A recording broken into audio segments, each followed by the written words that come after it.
안녕하세요. 커피앤톡입니다. 오늘도 와주셔서 감사드리고요. 바로 사연 읽어보겠습니다. 가방끈이 짧아 무식하게 살아온 제가 이렇게 즐겨 듣는 채널에 사연까지 보내게 되네요. 말주변도 없는 편이라 저의 이야기를 맛깔나게 할 수 있을지 조금 걱정이 되지만 그래도 차근차근 이야기해 보도록 할 테니 부족하더라도 양해 부탁드립니다. 저는 50대 중반의 여자입니다. 좀 전에 말해 저는 배움이 짧아 몸으로 하는 일들을 하며 살았어요. 그러다 불미스러운 일로 인해 남편과 이혼하게 되었고 그 후로는 청소 일을 하며 딸 둘을 혼자 키워왔어요. 이혼 전에도 부유하게 지낸 편은 아니었지만 이혼 후에는 정말 힘들었어요. 다행히 양육권은 제게 넘어왔지만 전 남편은 양육비도 주지 않아서 정말 호되게 고생하며 아이들을 키워왔죠. 사실 양육권을 제가 갖는 게 전혀 어려운 문제도 아니었어요. 남편이 양육권에 대한 욕심을 부리지 않았으니까요. 하지만 여자 혼자 이 세상을 살아가면서 딸 둘을 건사한다는 것이 너무도 어렵고 힘든 일이더라고요. 악착같이 살아야 간신히 사라졌던 것 같아요. 하지만 그렇게 독한 마음을 먹고 산다고 살아도 사람 자체가 독해지지는 못하더군요. 양육비도 주지 않는 남편을 원망하고 미워하면서도 애써 합리화하며 미운 마음을 덜려고 했던 미련한 저였으니 말이에요. 그런 면에서 작은 딸은 저를 많이 닮았어요. 어려서는 외모가 저와 좀 닮은 편이라고 느꼈는데 크면서 보니 하는 짓도 딱 저와 같더라고요. 가끔 맹할 정도로 착한 작은 딸은 제 아픈 손가락이면서 또 가장 큰 제 걱정거리기도 했어요. 너무 여리고 자기 생각을 잘 표현하지 않는 아이였어요. 안 좋은 상황이 생겨도 싫다 말도 잘 못하고 조금 피해를 보더라도 좋은 게 좋은 거라 여기고 받아들이는 경우도 많았죠. 또 웃음은 많지만 숫기가 없어 제가 뱅충이라고 놀릴 때가 참 많았어요. 그에 반면 첫째 딸은 아빠를 닮는다는 말처럼 정말 첫째는 전 남편과 많은 면모를 닮았어요. 외모뿐만 아니라 성격도 비슷한 점이 참 많았어요. 자신의 실속은 기가 막히게 챙겼고 자신이 티끌만큼이라도 피해보는 일은 질색했어요. 가족 간에도 자신이 조금이라도 부당한 것 같다는 생각이 들면 딱 잘라버리곤 했고요. 정말 이기주의의 끝판왕이었어요. 내 딸이지만 어쩜 저리 못됐을까 하는 생각을 한 적이 한두 번이 아니었다니까요.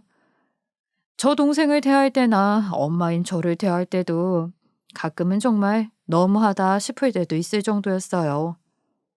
하지만 자존심도 세고 자신의 생각을 굽히지 않아서인지 끈기 하나는 제 딸이지만 참 대단했어요. 그 덕에 공부도 참 잘했죠. 그렇게 좋은 성적으로 남들 다 알 법한 대학교 법학과를 진학까지 해냈어요. 대학을 다니는 동안에도 처지지 않고 잘했어요. 제 딸은 로스쿨 출신 변호사예요. 학비 걱정을 하는 부모들을 볼 때 어느 정도길래 그런가 궁금했는데 정말 제 경제력으로는 입이 떡 벌어질 정도로 학비가 장난이 아니더군요. 하지만 그래도 내 자식이 그렇게까지 잘하는데 손 놓고 있을 부모는 없잖아요. 저는 어떻게든 돈을 벌어 보태주었어요. 가끔 학비가 부족할 땐 작은 딸까지 도와 아르바이트를 해서 그 돈도 보태주기도 했고요. 그렇게 제 딸은 변호사가 되었습니다. 그리고 회계사인 남자를 만나 결혼까지 하게 되었고요. 이렇게 말하니 참 뒷받침이 조금 고되긴 했지만 딸도 저도 잘 살아온 것처럼 보이네요.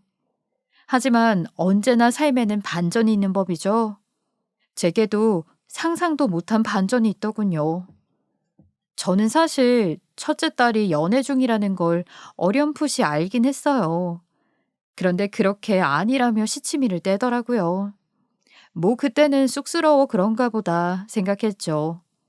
그 모습이 부모인 제게는 신기하기도 했고요. 원체 자기 이야기도 안 하던 아이였으니 말이에요. 그래도 나중에 결혼 이야기가 오가기 시작할 때는 1년 반 정도 연애를 했고 좋은 사람이라며 이야기해 주었어요.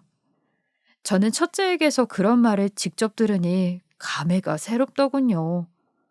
충격적인 반전으로 저에게 큰 실망을 안겨줄 줄은 그때는 꿈에도 몰랐어요. 그렇게 힘들게 딸을 키워놨는데 제대로 결혼 준비를 하기 시작했을 때 딸은 서운한 말들만 늘어놓더라고요. 엄마도 딸 남편이 될 사람 얼굴은 알아야 하니까 사진 보여줄게. 자, 내 남편 될 사람이야. 아이고, 인물이 훤하니 좋네. 인상도 아주 멋지다, 얘. 그런데 집에는 언제 데리고 올 거야? 결혼 준비 시작했으니 상견례 전에 인사 먼저 시켜줘야지. 그 예비사회는 음식 뭘 잘 먹니? 그래도 가족 될 사람 내 손으로 제대로 한상 대접해야 하지 않겠어? 엄마는 신경 쓸 거 없어. 어? 그게 무슨 말이야? 딸 일인데 엄마가 신경 안 쓰면 누가 써? 네가 언제나 스스로 잘하는 애라는 건 알지만 이건 그거랑은 차원이 다른 문제야. 한 집안과 다른 집안이 가족이 연으로 맺어진다는 게 네 생각처럼 쉬울 줄 알아? 엄마는 내가 아직도 한두 살 먹은 어린애인 줄 알아? 내가 알아서 할 테니까 신경 끄라는 소리잖아. 엄마가 뭘 생각하고 있는지 너무 잘 알지만 그렇게 될 일이 없어. 얘, 너 고아야? 부모가 없는 것도 아니고 그런 말이 왜 나와? 설마 너 내가 창피하니? 그런 거야? 변호사식이나 돼서 청소하는 엄마는 창피하다 뭐 이거야? 엄마, 내가 언제 엄마 창피하다고 한 적 있어? 그거 자격지심이야. 평소보다 오바스럽게 왜 이러는 건데? 아, 나 엄마랑 말씨름할 여유 같은 거 없으니까 꼬투리 잡지 마. 뭐 이거 사? 엄마한테 말하는 뻔세가 그게 뭐야 너? 너 엄마가 혼자 너희 키우려고 고생고생한 건 안중에도 없어? 감사함도 없느냐 말이야.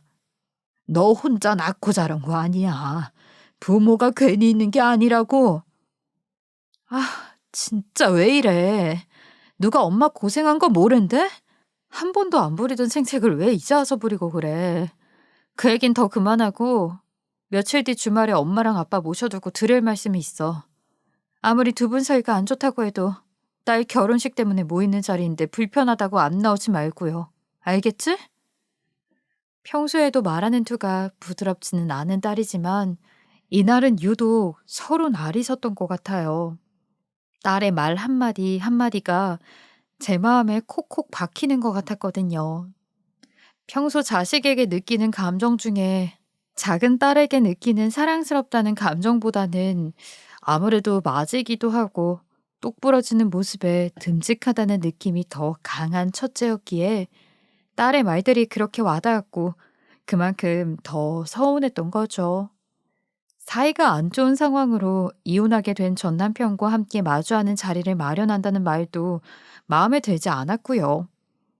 이혼할 때만 해도 법적으로 정리가 되면 더는 볼 일이 없을 줄 알았는데 그것조차 마음대로 되지는 않는다는 생각에 어쩔 수 없다는 걸 알면서도 화가 치밀어 올랐어요. 실은 전 남편과의 이혼 사유는 그이의 외도입니다. 전 남편이 바람나기 전까지만 해도 저희는 조금 가난한 편이었지만 그럭저럭 평범한 가정에 속했다고 생각해요.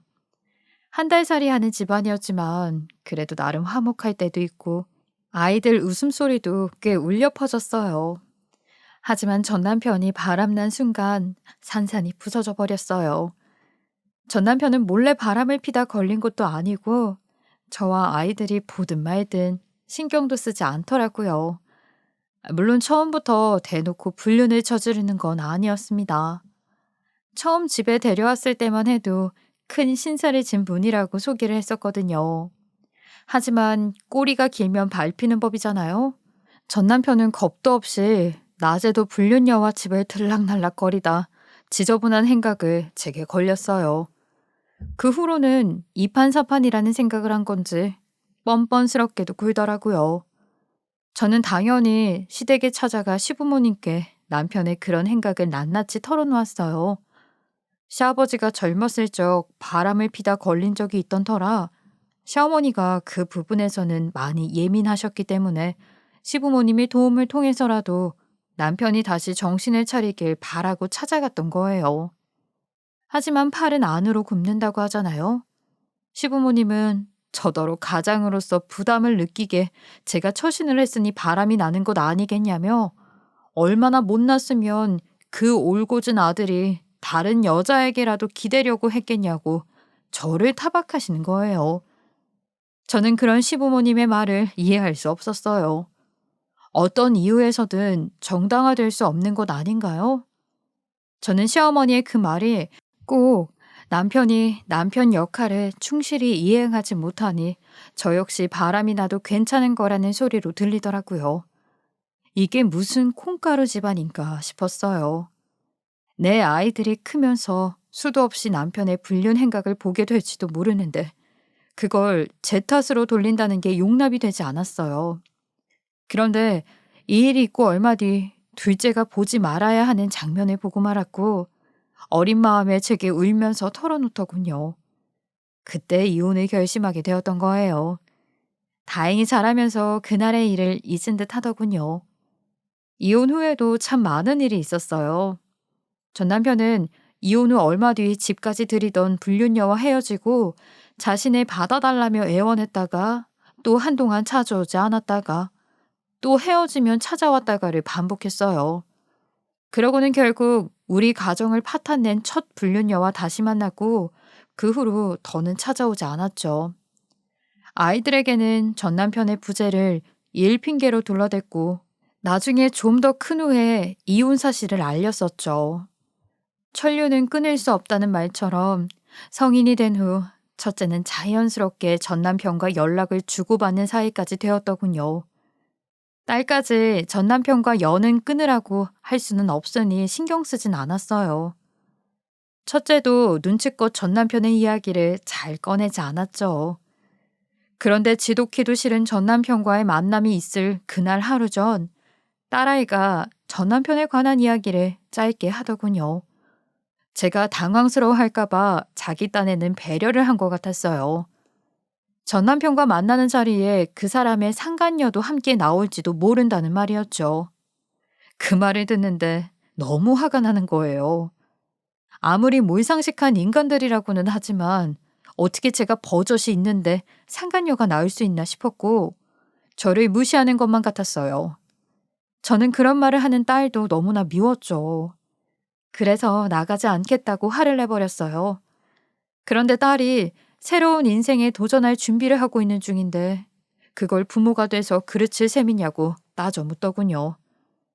그런 말을 하는 첫째가 너무도 괘씸했지만 부모 마음이라는 게 어쩔 수가 없는 거더라고요. 딸이 그렇게까지 말하니 망치고 싶지 않다는 생각이 강하게 들어 꾹 참고 나가게 되었어요. 불행 중 다행히 전 남편의 상간녀는 자리에 오지 않았어요.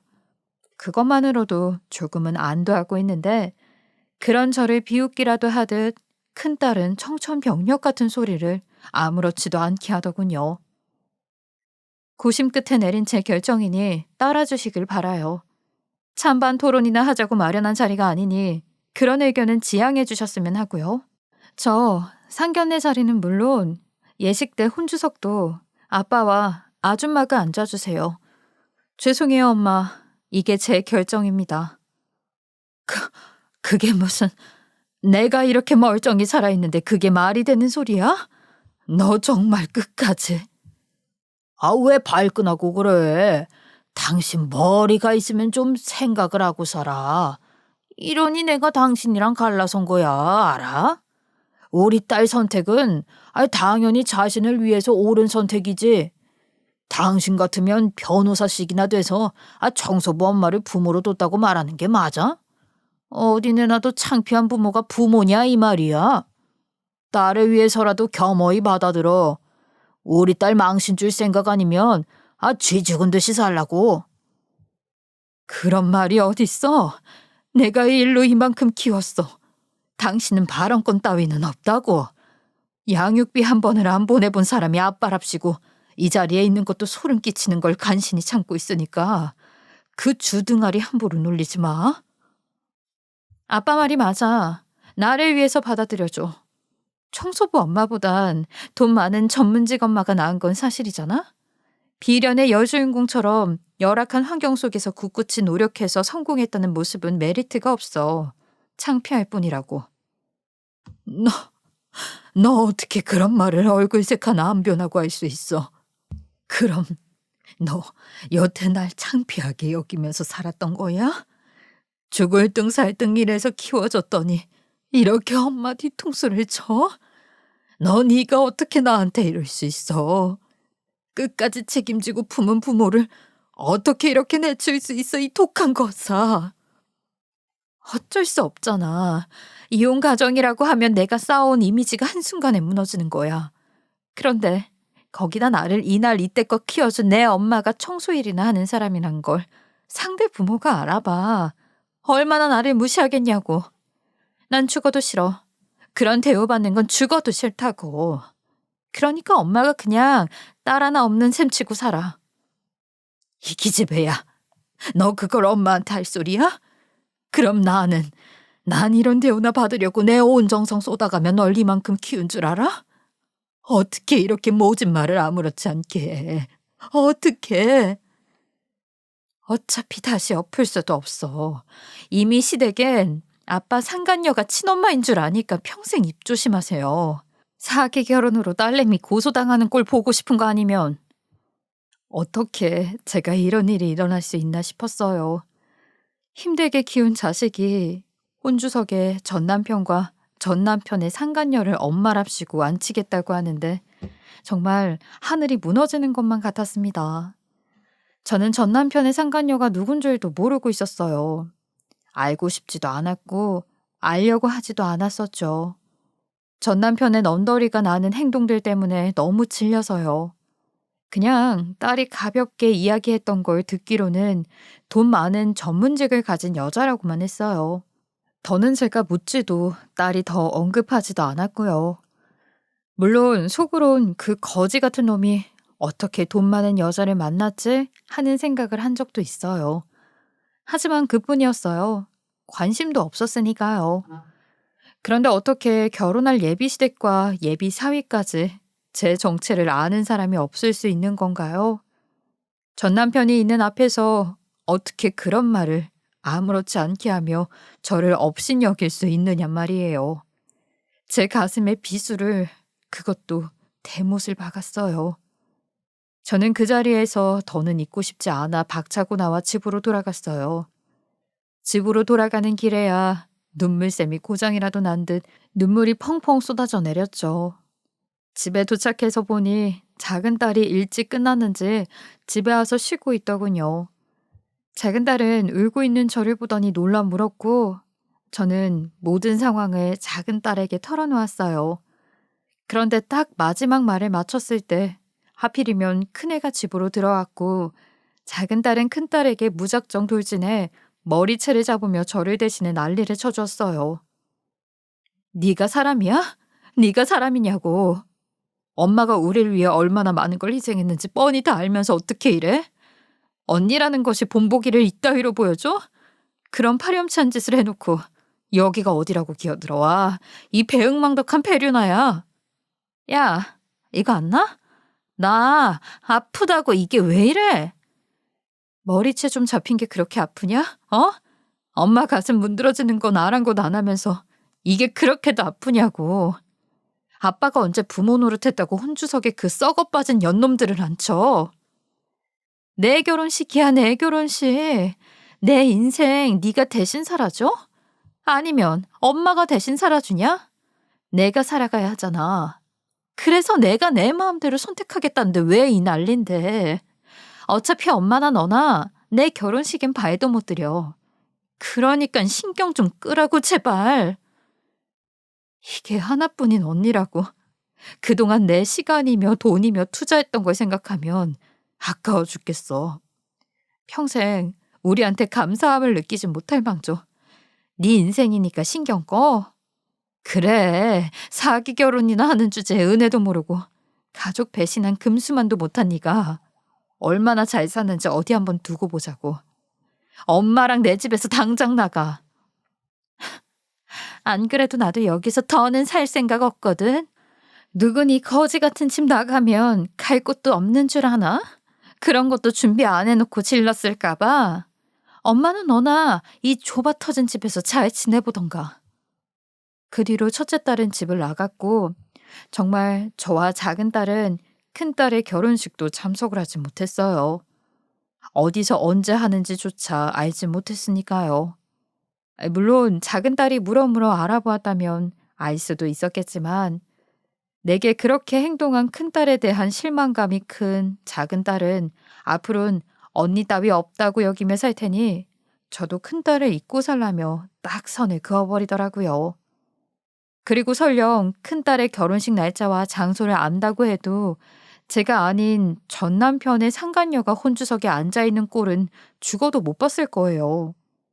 그 일이 있는 후 그래도 부모라고 첫째 딸이 걱정되는 마음에 몇 번 큰딸에게 연락을 해보았지만 큰딸과는 연락이 닿지 않았어요.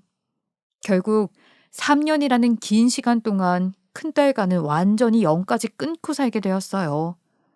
가슴 한켠에 커다란 구멍이 난 것처럼 매일매일이 허하더라고요. 큰아이와 연락이 안 되는 몇 달간은 정말 제정신이 아니었어요.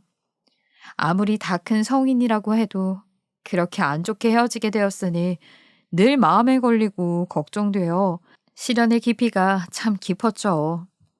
작은 딸은 결혼해서 혼자 잘 먹고 잘 살고 있을 테니 큰애 걱정은 말고 전화 챙기라며 말하곤 했어요.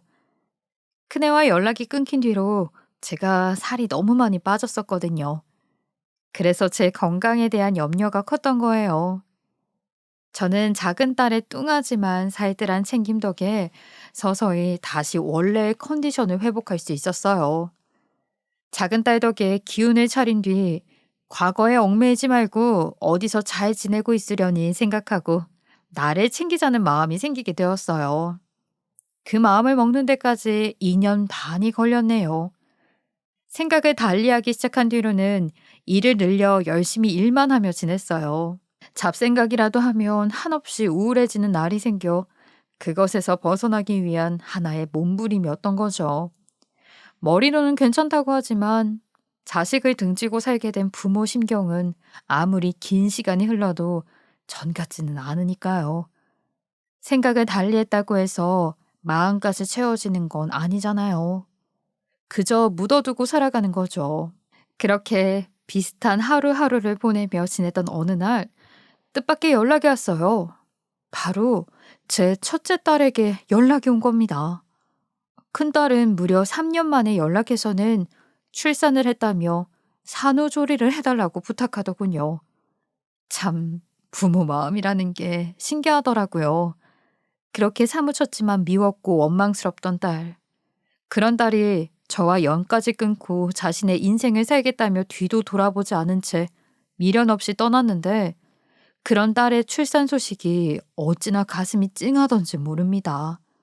그 말을 듣는데 이런 못난 딸도 제 딸이라고 산후조리를 해주고 싶은 마음이 덜컥 들더라고요. 저는 일단 첫째에게 알겠다고 말한 뒤 집 주소를 문자로 받아줬어요. 그날 저녁 작은 딸에게 이 소식을 전했고 산후조리를 해주고 싶다고도 이야기했죠. 처음에는 작은 딸이 제게 성을 냈어요. 자존심도 없냐면서 뭐가 예쁘다고 산후조리를 해주냐고요. 저를 이해할 수 없다고 미운 놈 떡 하나 더 준다더니 딱 그 짝이라면서 툴툴대더라고요. 그래도 정 많은 작은 딸은 괜히 자기 눈치 보면서 이러지도 저러지도 못하지 말고 가서 산후조리를 해주라고 하더라고요. 그러고는 자기 방으로 휘황이 들어가는데 그 뒷모습이 너무도 애잔하고 고마웠어요. 그 다음날 저는 첫째 산후조리를 위해 챙겨줄 짐을 바리바리 챙겨 들고는 문자로 받은 주소로 향했어요.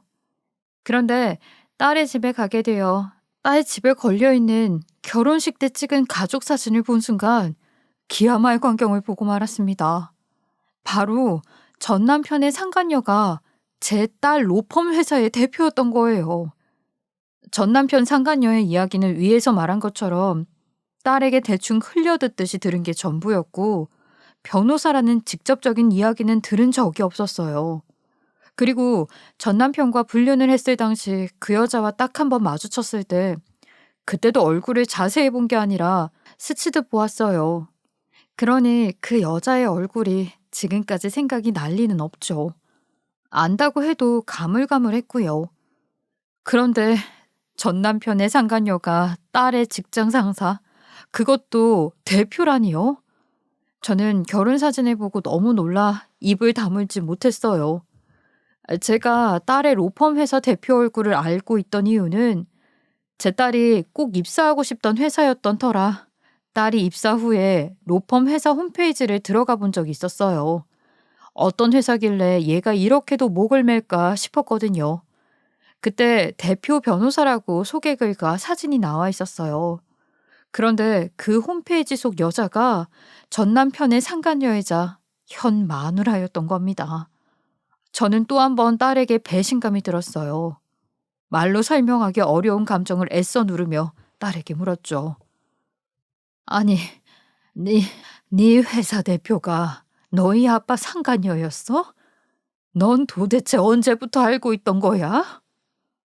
어, 대표님이 지금 아빠의 아내야. 실은 로펌 회사에 입사하기 전부터 알고 있었어. 뭐? 그럼 우리 가정을 파탄낸 그 여자인 걸 알면서도 그 회사에 입사했다는 말이야?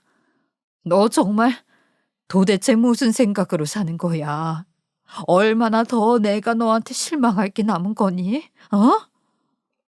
엄마, 나도 나름의 생각과 계획이 있었어. 실은 3년 만에 연락해 산후조리를 핑계로 엄마를 우리 집에 부른 이유도 모든 사실을 이제는 털어놓기 위해서였어. 아이, 그건 또 무슨 말이야. 사실을 털어놓는다니. 무슨 사실을 말하는 건데. 엄마가 네 말을 믿어도 되는 거야? 이런 어마어마한 일을 계획했던 게 내 딸이라는데 믿어도 되는 말이냐고. 엄마, 내가 아무리 애교도 없고 쌀쌀맞은 딸이었다고 해도 엄마의 희생까지 모른 척할 만큼 매정하지 않아. 그러니까 이번 한 번만 나를 좀 믿어줘. 지금부터 다 털어놓을게. 사실 복수하고 싶었어. 처음은 무모하다고 생각했는데 덜컥 내가 변호사가 돼버린 거야. 그때부턴 더 확고해졌지. 떳떳하고 제대로 복수할 기반이 만들어진 거지. 큰딸은 그제야 그동안 제게 모질게 굴면서까지 연을 끊었던 이유를 알려주었어요. 전부 전 남편의 상간녀이자 자신의 로펌 대표를 망하게 하기 위한 딸의 큰 계획이었던 거예요. 딸이 전 남편의 상간녀가 대표로 있는 로펌 회사임을 알고 입사한 이유도 자신이 직접 그 로펌에 들어가서 저 대신 제대로 복수하기 위함이었던 거였어요. 그래서 일부러 상간녀와 친하게 지내려고 결혼식 때도 상간녀를 혼주석에 앉힌 거고, 상간녀와 가깝게 지내면 상간녀 로펌도 쉽게 취직을 하여 그곳에서 스파이처럼 일하며 귀리를 알 수 있을 거라 생각하고 계획을 했던 거였죠. 그리고 결국 그 독한 게 복수에 성공을 했고, 이 모든 것이 끝난 뒤에야 비로소 제게 다시 연락을 한 거였어요. 저와 연이 끊긴 3년 동안 저는 큰딸을 미워하고 원망하는 그 시간 동안 제 딸은 상간녀 로펌의 부정부패를 알리기 위해 위험을 무릅쓰고 잠복으로 위장 취업을 했던 거예요. 딸은 로펌에 들어가 회사 직원들과의 관계를 돈독히 쌓아 신임을 얻었고, 그러면서도 아무도 모르게 상간녀의 뒤를 캔 거였어요. 시행착오가 많고 조심스러운 부분도 많았기에 자신이 생각했던 기간보다 꽤 오래 걸리고 말았다고 하더군요. 딸이 그렇게 피나는 노력을 한 결과 전 남편의 상간녀가 불법으로 저지른 수많은 일들은 정말 가히 말로 표현할 수 없을 정도였다고 해요. 딸 이야기로는 상간녀가 저지른 것 중에 정말 황당한 일들이 많았다고 했어요. 상간녀는 돈이 되는 일이면 뭐든 하는 사람이었더군요. 횡령꾼이라는 표현이 딱 어울릴 정도로 아무렇지 않게 회사 자금을 횡령한 정황이 정말 많았어요. 거기다 청탁을 받아 처리하는 일이 꽤 많았는데 그 청탁 중엔 정말 지저분한 것들도 많았대요. 죄를 짓지도 않은 사람에게 마치 정말 그 죄를 지은 것처럼 교묘하게 덮어 씌우는 일들도 수도 없이 했고, 직원들 모르게 뒷돈을 받고 변호를 해주는 일도 너무 많아서 셀 수가 없을 정도였어요. 딸이 알려준 많은 죄목들을 다 나열할 수는 없지만 정말 딸에게 처음 들었을 때는 영화나 드라마에 나올 법한 그런 일들이 실제로도 비슷한 사례로 일어나기도 한다는 것에 꽤나 큰 충격을 받았었죠. 딸은 로펌 대표이자 전 남편의 상간녀의 많은 비리를 꾸준히 모은 뒤 고발까지 할 수 있게 된 거예요. 그리고 이 모든 일은 딸만 혼자 한 게 아니라 딸의 남편이자 제 사위도 같이 동참을 해주었다고 하더라고요. 사위는 3년 만에 이제야 정식으로 인사를 올린다며 제 앞에서 무릎을 꿇고 절을 했어요. 사위도 딸의 완강한 고집 때문에 그동안 제게 인사를 드리고 싶어도 드릴 수가 없었다고 죄송하다고 했어요.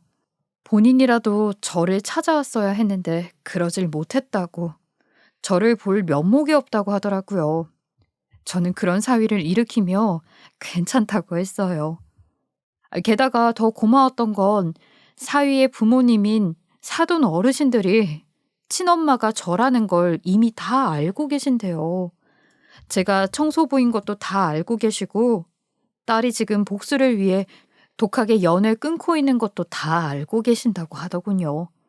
그래서 이 복수가 잘 끝이 나면 정식으로 다시 3년 만에 상견례를 하자고 하셨대요. 딸의 시부모에게도 너무 감사하고 능력 없는 제 처지가 미안하기만 했어요. 딸도 모든 게 다 정리가 되자 임신도 하고 제게 연락을 했던 거라고 하더라고요. 저는 딸과 사위의 이야기를 듣고는 딸을 껴안고 한참을 울었어요. 그럼 왜 그동안 말하지 않았어? 엄마는 바보같이 그것도 모르고 그렇게 떠난 너를 얼마나 미워했는데, 배신감까지 들어서 얼마나 원망했는데, 얼마나 얼마나 걱정했는데. 아빠라고 부르기도 소름 끼치는 그 인간이랑 상간녀한테 복수하기 위해서는 어쩔 수 없었어, 엄마. 정말 미안해. 그동안 모질게 대해서 상처 많이 받았지.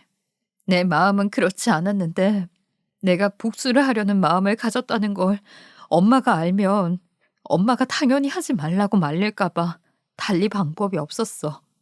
미안해. 아무리 그래도 그렇게 무서운 일을 하면서 어떻게 혼자 버텼어. 얼마나 힘들었을 거야. 나도 몇 번이나 엄마한테 찾아가고 싶었어. 너무 보고 싶은 날도 많았는데, 근데 내가 복수한다는 사실 알고 엄마가 하지 말라고 나한테 사정하면 나도 마음이 약해질까 봐. 그래서 복수도 못하고 그 사람들이 행복하게 지내는 걸 지켜보기만 해야 할까 봐. 그래서 독하게 할 수밖에 없었어. 다 속이기 위해선 나도 정말 어쩔 수가 없었어. 딸은 저로 인해 자신의 복수가 허무하게 끝날까 봐 외로운 선택을 할 수밖에 없었다고 해요. 엄마인 저는 바보처럼 그것도 모르고 살았네요. 저는 그제서야 큰딸이 왜 그런 말도 안 되는 행동을 했던 건지 이해가 됐고, 또 딸이 3년 전 저와 작은 딸에게 했던 과거의 행동도 용서할 수 있었어요. 되려 이런 딸에게 고맙고 가슴이 먹먹하고 차마 말로 다 담을 수 없을 만큼 미안함과 안타까움이 가득 찼어요. 이제야 제자리를 찾은 것처럼 마음이 놓이기도 했고요. 나중에 딸에게 전 남편과 상간녀에게 복수한 결말은 뭐냐고 물어봤어요. 그날은 작은 딸과의 오해까지 풀었던 아주 기쁜 날이었죠. 큰딸이 말하기를 전 남편의 상간녀는 어마어마한 중죄를 받게 되었다고 해요. 여러 차례의 재판이 있었는데 그때마다 어찌나 제 딸을 천하의 나쁜 년이라며 소란을 피웠는지 모른대요. 부모를 이렇게 매몰차게 사지로 몰아넣었다면서 말이에요. 관중석에 앉아있던 전 남편도 저희 딸을 향해 많은 비난을 퍼부었고요. 그 많은 비난을 참아가면서 재판을 이어나갔고 마지막 재판 때 참 웃긴 해프닝이 있었다고 해요. 전 남편의 상간녀가 형량을 선고받고는 갑자기 제 딸 앞에 미친 사람처럼 뛰어와서는 이성을 잃고 미안하다며 제발 다 거짓이었다고 제 딸이 다 만들어낸 상술 그 이상도 이하도 아니라고 밝히고 자신을 구제해달라고 매달렸다는 거예요. 끝까지 끌려나가면서도 제 딸에게 제발 자신의 무고함을 밝혀달라고 소리쳤다고 하더군요. 재판이 다 끝난 뒤 제 전 남편은 딸의 뺨까지 갈겼고요. 망할 계집이라는 소리까지 들었다고요. 그런데 참 황당했던 건 제 딸이 전 남편의 상간녀의 치부를 낱낱이 파헤쳐 법적으로 큰 문제의 소지가 될 것을 알게 된 전 남편은 상간녀를 상대로 이혼 소송을 걸었다고 하더군요. 돈 한 푼이라도 더 챙기기 위해 급하게 이혼 소송을 했지만 전 남편의 계획처럼 되지는 못했던 거예요. 전 남편은 상간녀가 벌어다 주는 돈으로 먹고 노느라 자신의 앞으로 해놓은 재산은 하나도 없었고 결국 상간녀의 재산까지도 못 받게 된 전 남편은 졸지에 쥐뿔도 없는 신세가 돼버린 거예요. 그게 화가 나서 제 큰딸의 얼굴에 손을 댄 거였고요. 그렇게 전 남편과 상간녀는 자신의 업보에 맞는 죗값을 치르게 되었어요. 땡전 한 푼 없어진 전 남편은 한동안 제 딸을 들들 볶았어요. 딸에게 찾아와 이런 식으로 말을 하기도 했다고 하더라고요. 너 때문에 내 말년 인생 다 말아먹었어 이년아. 이따위로 내 뒤통수를 갈겨? 네 면상 더는 보기 싫으니까 네가 싼 똥 네가 치운다고 생각하고 나 자리 잡을 돈이나 내놔. 아빠가 싼 똥 아빠가 치워야죠. 내가 상간녀 만나라고 했어요? 내가 바람 피라고 했어? 당신이 선택한 사람이 범죄자인 걸 누굴 탓하는 거야. 어차피 무늬만 부모지. 아빠 노릇이라고는 제대로 하지도 않아 놓고. 이러니 엄마가 아빠라면 질색을 하지. 다신 나 찾아오지 마요. 당신 같은 아빠 한 트럭을 준다고 해도 사양이니까. 어디 가서 내 아빠인 척 자식 둔 부모인 척 행세하지 마요. 이게 뚫린 입이라고? 애비한테 말하는 꼬라지하고는. 이런 싼티 나는 게 어떻게 변호사라는 거야? 아이 법 공부 좀 했다고 눈에 뵈는 게 없어? 난 이 아빠라고 천류는 못 끊어. 그러니까 입 다물고 돈이나 내 계좌로 쏴.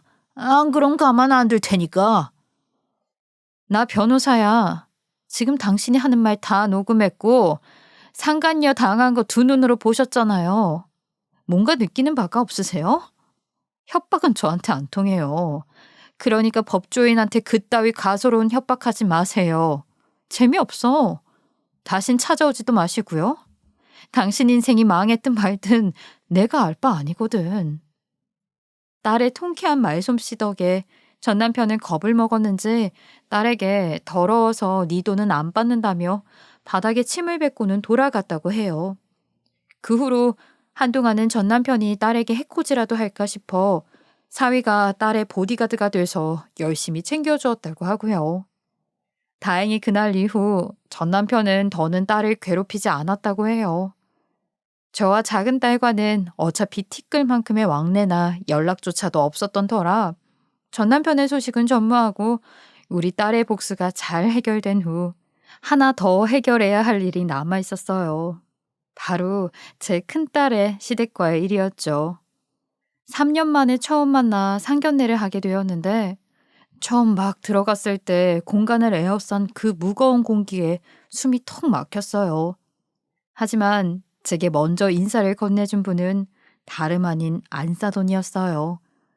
제 이야기를 많이 들었다고 하는데 정말 놀랐어요. 식사 자리는 생각했던 것보다 훨씬 즐거웠어요. 사위도 그 자리에서 다시 만났는데 정말 확 끌리는 게 가족이 맞구나 싶더라니까요.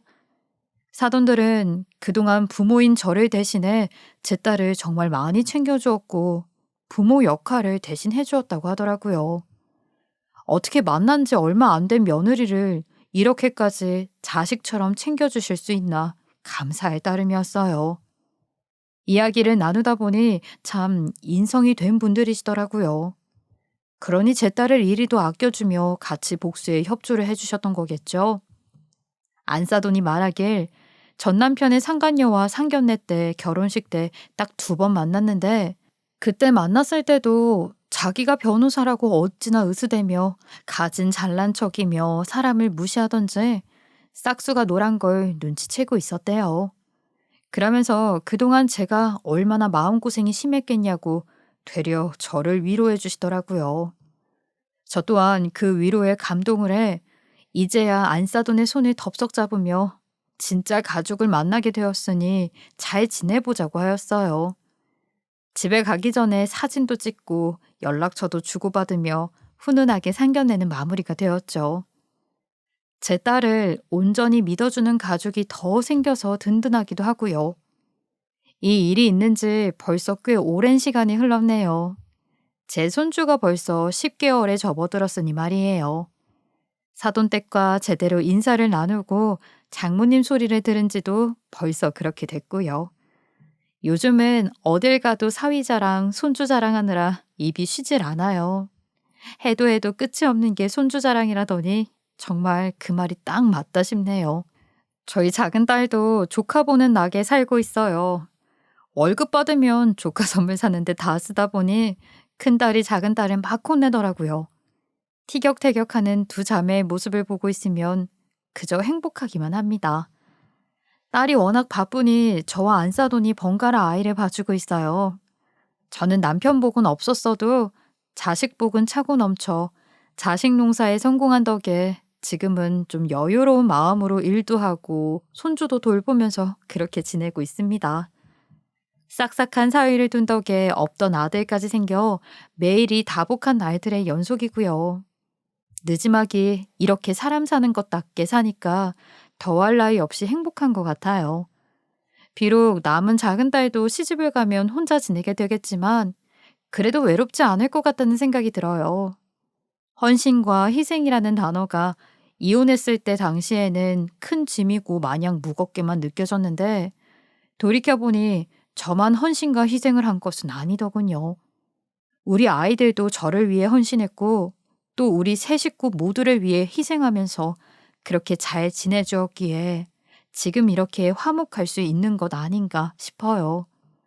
제가 이렇게 말년을 가족들의 사랑과 관심 속에서 살 때 전 남편은 외로움과 고된 싸움을 하며 그렇게 살아가겠죠. 본인은 딸들 키우는데 양육비 한 번 준 적 없으면서 저희 큰딸에게 돈을 내놓으라고 했을 때를 생각하면 아직도 열불이 나지만 그 인간 자업자득으로 죽을 때까지 평생 거지처럼 살 거 생각하니 조금은 마음이 후련해요. 부디 평생 가족의 소중함, 자식의 소중함을 온몸으로 느끼며 우리 딸들을 내쳤던 그날을 후회하고 반성했으면 좋겠어요. 사람이 태어났으면 됨됨이를 배워야 남는 거니까요. 저는 딸과의 관계를 회복하면서 다시 한번 가족이 얼마나 위대한 존재인지 그리고 자식이 얼마나 큰 보배인지 제대로 알게 되었어요. 이 소중함을 조금 돌고 돌아 만났으니 앞으로는 온 정성을 다해 보듬어야겠지요. 얼마 후면 제 작은 딸도 시집을 갑니다. 우리 사위가 좋은 후배가 있다며 소개를 시켜주었는데 인연이 될 운명이었는지 결실까지 맺게 되네요. 사람이 잘 들어와야 집안이 산다고 하는데 우리 집안에는 좋은 사위들이 들어와 앞으로도 우리 집안은 언제고 다복하게 지낼 수 있을 것만 같아요. 앞으로 살아가는 긴 세월 속에서 젊어 고생했던 날에 대한 보답으로 행복을 찾아가며 살고 싶네요. 제 긴 사연 들어주신 분들께 모두 감사드리고 언제나 가정의 평안과 기쁨이 함께하기를 소원합니다. 저희 가족도 많은 응원 부탁드립니다. 지금까지 커피앤톡이었습니다. 오늘도 끝까지 함께해 주셔서 감사하고요. 다음 영상으로 또 찾아뵙겠습니다.